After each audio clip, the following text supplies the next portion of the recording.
Welcome to our lesson on Gmail. So Gmail is a type of electronic mail, and electronic mail is most commonly abbreviated to email. Gmail would stand for Google Mail. Email systems are based on a store and forward model in which email server computer systems accept, forward, deliver, and store messages on behalf of users who only need to connect to the email infrastructure, typically an email server. Gmail, which is what you have through school, is cloud-based, so everything is stored on Google's end, and users can access their contents anywhere in the world. Email addresses are made up of at least two parts.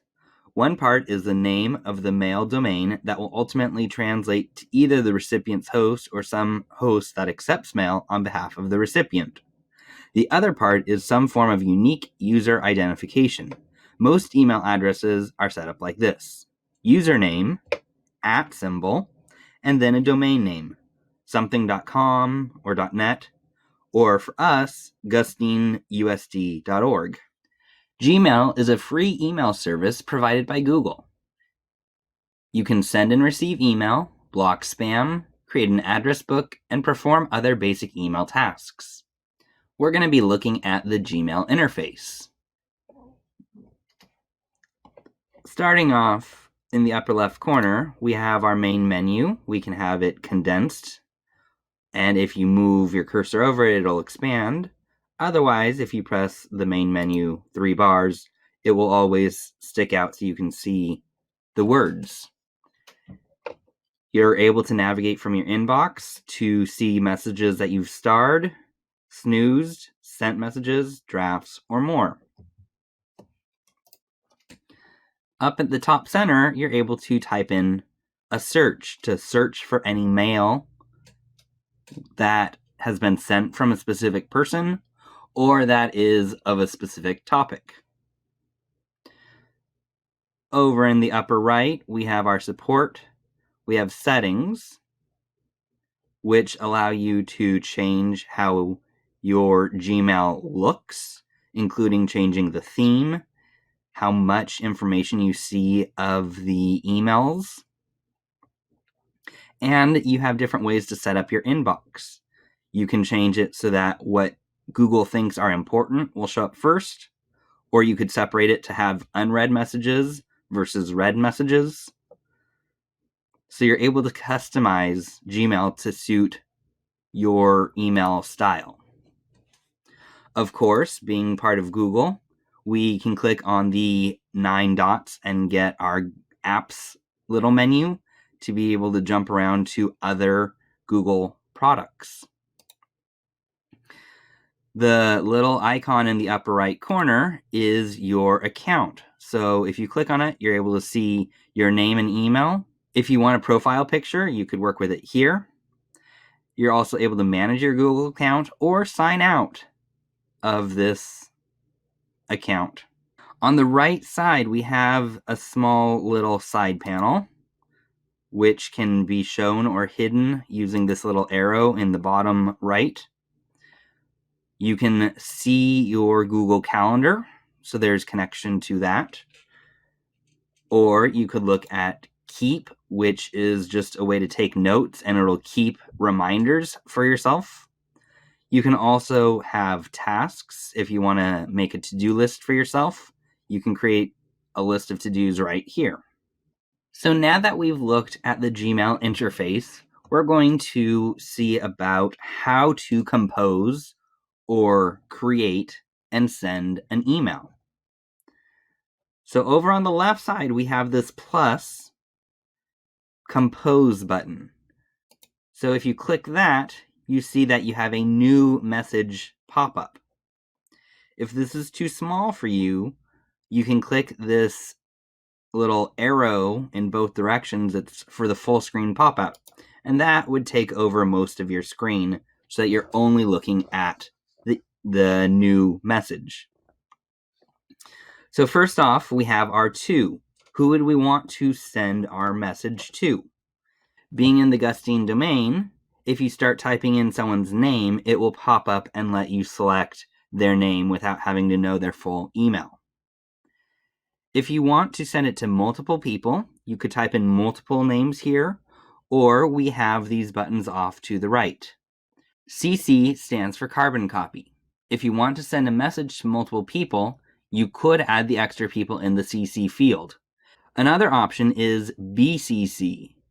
BCC stands for blind carbon copy. It works like you're sending an email to just another person, except that the email addresses you type in the BCC do not show up to other recipients. So if I were going to send an email to all of my students and I put it in the BCC, you wouldn't see everyone else's email in class, even though this email went to everyone else.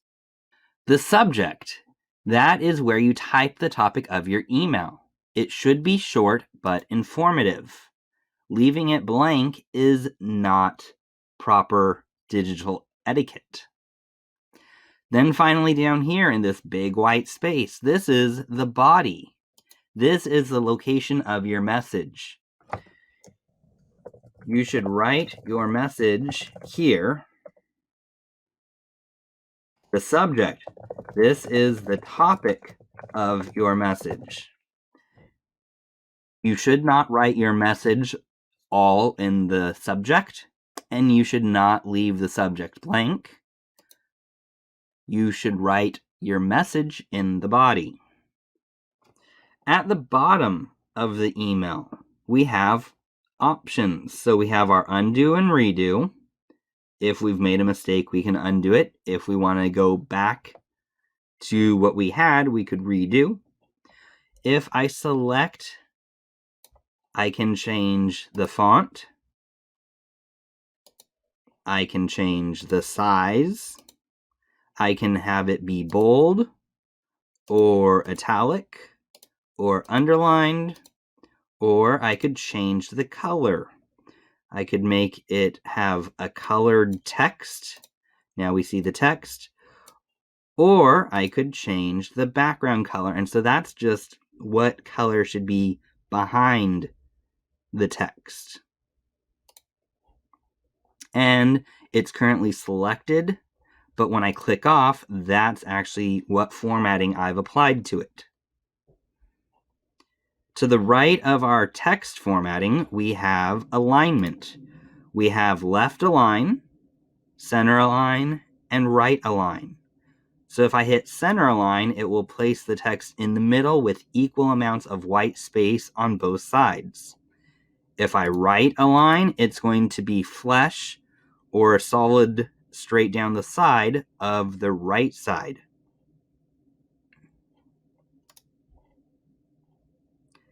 Typically, we leave it on left align. If we need to make a list, you can include numbers, so you have different items listed out, or you can have just bullet points. Now, let's say I wanted to indent. So, once upon a time, if I wanted to indent, I can click this button. It shows that the text is shifted in. If I wanted to do it again, I just keep clicking it. If I've gone too much, I could Control Z to undo. I could click this undo button, or this indent less will decrease the amount of indent there is.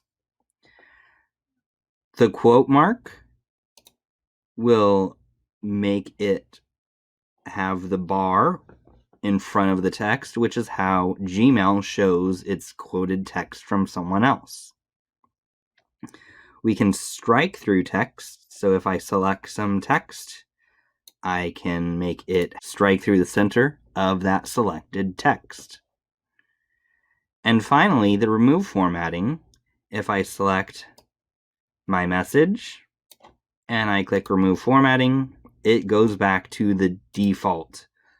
The text, font, size, and any other formatting I've applied all goes away.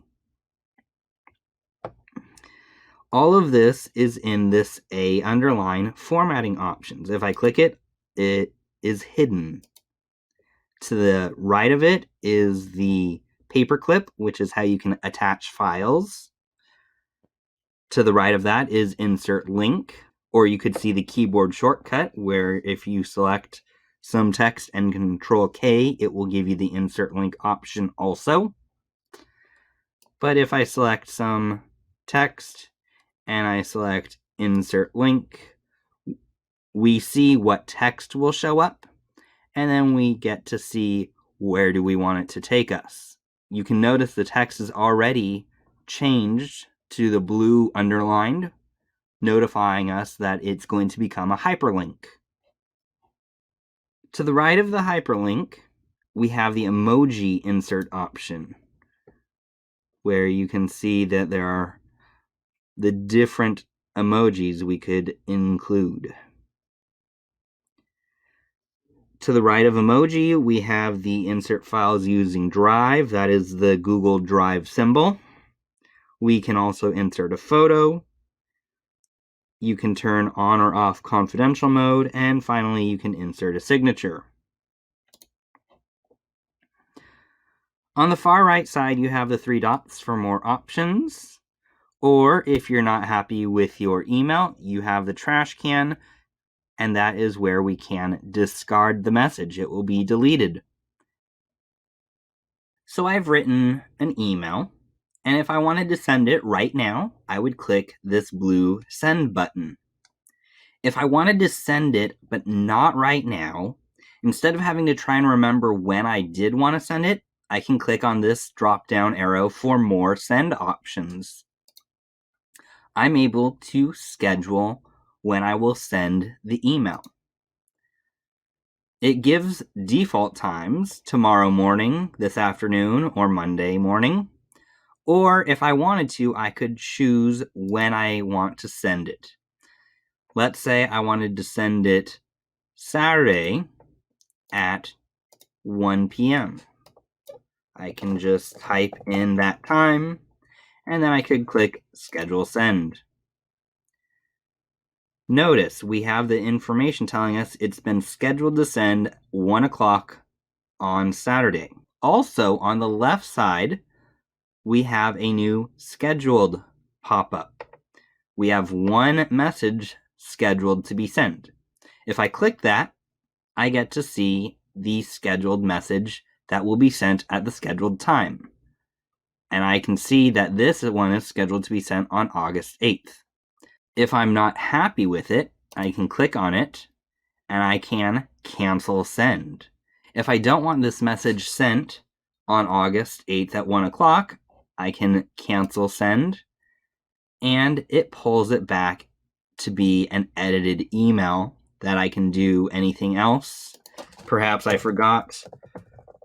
Please bring the book. If I forgot something, I can add it, and then I can go back and once again schedule send. And notice this time, it also provides another quick option that I could select for it to be scheduled as the last scheduled time I'd created. So I'll say, yep, that's good. It once again appears in the scheduled section of Gmail. And so I can ignore it, and it will be sent on Saturday.